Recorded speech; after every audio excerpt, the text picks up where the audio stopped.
Magandang umaga po sa inyong lahat. Ako po si Father J-Boy. Tayo na po at magkapet padasal.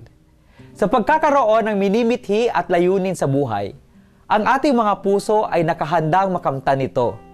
Nagiging excited tayo o nagkakaroon tayo ng buhay at inspirasyon.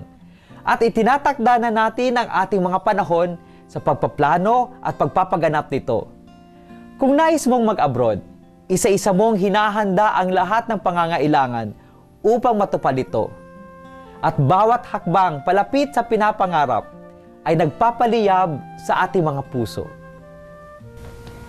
Ang pagpapagal o pagtatrabaho ang tanging paraan upang makamit ang ating mga layunin sa buhay.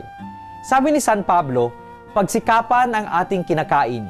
Anihin natin ang ating pinagpawisan at pinagugulan ng panahon.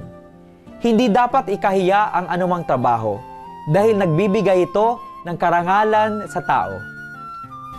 Nagkakaroon lamang dagdangal ang pagpapagal dahil tumutulong ito sa ating pagpapakatao. Bakit? Ang tao lamang ang maaaring mangarap at tinutulungan tayo ng trabaho upang makamtan ito. Huwag natin sanang ikahiya ang anumang uri ng marangal ng pagpapagal. Magandang umaga po.